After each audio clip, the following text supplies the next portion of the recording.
Hi மக்களே, நாம் இன்னைக்கு எந்த ஊருக்கு வந்திருக்கோம்னா மதுரைக்கு தான் வந்திருக்கோம். இதுக்கு முன்னாடி நாம் போன ஊர் வந்து திருச்செந்தூர் முருகர் கோயிலுக்காக நம்ம போயிருந்தோம். அங்கே நல்லபடியாக முருகரை நல்லா தரிசனம் பண்ணிவிட்டு திருச்செந்தூர்லேருந்து மதுரைக்கு வர்றதுக்கு 2 மணி நேரம் ஆனது. பக்கத்துலேயே நம்ம மீனாட்சி அம்மா இருக்காங்க, அவங்களையும் பார்த்துட்டு போயிடலான்னு சொல்லி மதுரைக்கு வந்துட்டோம். மதுரைக்கு வந்தோடனே செம்ம பசி, முதல்ல சாப்பிட்லான்னு சொல்லி சாப்பிட உக்காந்துட்டோம். வாங்க சாப்பிட்லாம். இப்போ வந்து மதுரை மீனாட்சி அம்மன் டெம்பிள் கிட்டே தான் நாம் தங்கியிருக்கோம். அங்கே நம்ம பேகு எல்லாமே வச்சுட்டு அதுக்கப்புறம் அங்கே இருக்கிற மார்க்கெட்டே பார்த்துட்டு வந்துடலாம். ஏன்னா நெக்ஸ்ட் டே வந்து டைம் இருக்காதுன்னு சொல்லி அன்றைக்கி நம்ம ஈவினிங்கே வந்து ஷாப்பிங் ஏதாவது பண்ணணுன்னா பண்ணலான்னு சொல்லி மார்க்கெட்டுக்காக கிளம்பிட்டேன். நான் வந்தது ஒரு 5 வருஷம் முன்னாடி வந்தேன். இப்போ போய் பார்த்தோன்னா ரொம்பவே டிஃப்ரெண்ட்டாக இருக்குது. முதல்ல லைனாக வந்து ஷாப்லாம் இருக்கும். இப்போ பார்த்திங்கன்னா ஒரு பில்டிங் மாதிரியே கட்டி அதுக்குள்ளேயே நிறைய ஷாப் இருக்குது.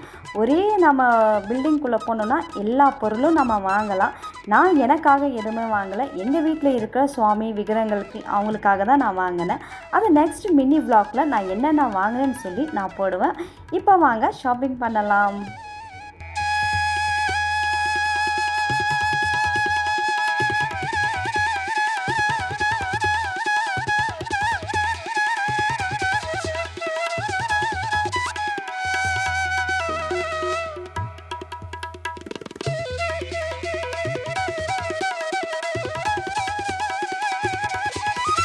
நீங்கள் சீக்கிரமாக எழுந்திரிச்சு பிரம்ம முகூர்த்தத்தில் முதல்ல பூஜையை பார்க்கணுன்னு சொல்லி சீக்கிரமாக ஷாப்பிங்லாம் முடிச்சுட்டு போயிட்டோம். மார்னிங்கில் வந்து காலையில் நம்ம கோயிலுக்கு போகிற முன்னாடி மொபைலு செப்பல்ஸ் எல்லாமே இங்கே வந்து சப்மிட் பண்ணிடலாம். மொபைல் வந்து உள்ளே சுத்தமாக அலோ இல்லை. நம்ம கேட்டுக்கு வெளியில் ரொம்ப தள்ளியே நம்ம வந்து ஃபோனெல்லாம் நம்ம வந்து சப்மிட் பண்ணணும். இல்லைன்னா நம்ம ஹோட்டல்ஸ் எங்கே ரூம் இருந்தால் அங்கேயே வச்சிடணும். நம்ம ஃபோனு கேமரா எதுவுமே அலோ இல்லை. உள்ளேருந்து எந்த வீடியோவும் எடுக்க முடியல. நான் வெளியே இருந்தால் வீடியோவும் எடுத்திருந்தேன்.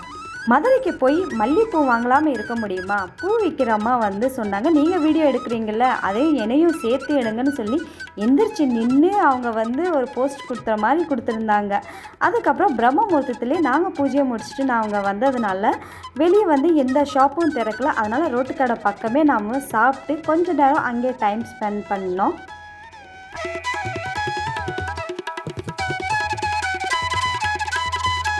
மீனாட்சி அம்மன் டெம்பிள் கிட்ட லாஸ்ட்டாக ஒரு வீடியோ எடுத்துக்கலான்னு சொல்லி வீடியோ எடுத்துட்டு அங்கேருந்து மதுரையில் இருக்க பாண்டி கோயிலுக்கு போகலான்னு சொல்லி அங்கே கிளம்பிட்டோம். அங்கேருந்து ஒரு 20 நிமிஷம்தான் ஆகும். அதனால் அங்கேயும் நம்ம போயிட்டு வந்துடலான்னு சொல்லி பாண்டி கோயிலுக்காக நாம் கிளம்பிட்டோம். வாங்க பாண்டி கோயிலுக்கு போகலாம்.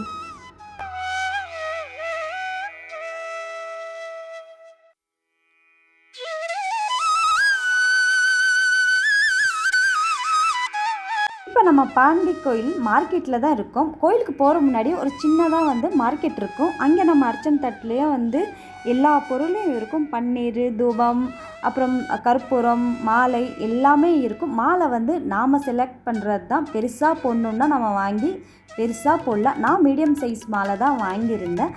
சுவாமிக்கு மாலை செலுத்தினா ரொம்பவே நல்லதுன்னு சொல்லுவாங்க பாண்டி சுவாமிக்கு. அதனால் ஒரு மீடியம் சைஸ் மாலையே நான் வாங்கியிருந்தேன். வாங்க கோயிலுக்குள்ளே போகலாம்.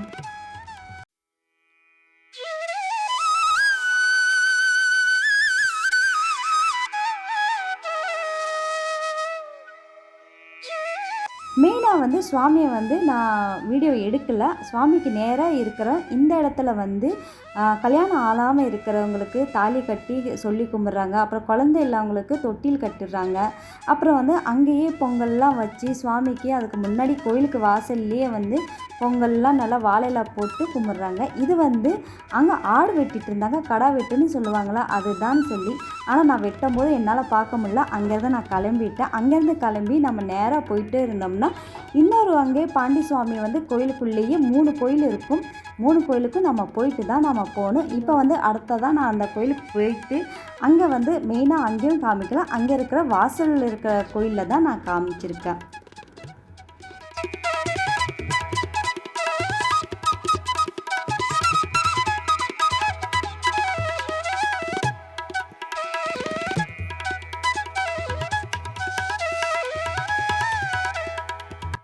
நல்லபடியாக தர்ஷன்லாம் முடிச்சுட்டு வெளியே வந்துட்டோம்.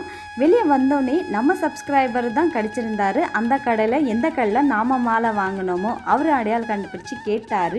அதுக்கப்புறம் அவங்க ஃபுல் கடையும் நம்ம வந்து வீடியோவாக எடுத்திருந்தோம். நீங்களும் எப்போ போனாலும் சரி அவங்க கடையிலேருந்து நீங்கள் வந்து பர்ச்சேஸ்லாம் பண்ணிக்கலாம், நம்ம அர்ச்சனைக்கலாம்.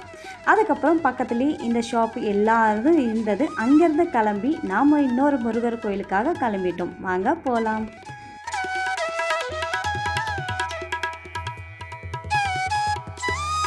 இப்போ பாண்டி கோயிலேருந்து நம்ம மதுரையிலே இருக்கிற முருகர் கோயிலுக்கு தான் போகிறோம். திருப்புறம் குன்றம் கோயில் 6 படையிலேருந்து இதுவும் ஒரு படை கோயில். அதனால் நாம் இங்கே வரைக்கும் வந்துட்டோம். இந்த கோயிலுக்கும் போயிட்டு போயிடலான்னு சொல்லி இந்த கோயிலுக்கும் வந்து நல்லபடியாக தரிசனம் பண்ணியிருந்தோம்.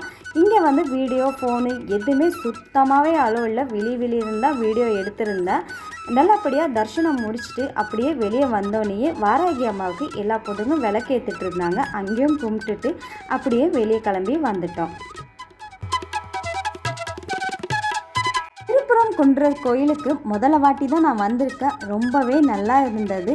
6 படையிலேருந்து 2 படை முருகர் கோயிலை பார்த்தாச்சு. இன்னும் நெக்ஸ்ட்டு 3வது எந்த கோயிலுன்னு சொல்லி வரப்போகிற விலாகில் தெரியும். பிடிச்சிருந்தா ஒரு லைக், ஒரு சப்ஸ்கிரைப் பண்ணுங்கள். மறக்காமல் கமெண்ட் பாக்ஸில் கமெண்ட் பண்ணி சொல்லுங்கள். நீங்களும் 6 படை முருகரை கோயிலை பார்த்துருக்கீங்களா? அப்படி பார்த்துருந்தா சொல்லுங்கள். Bye bye.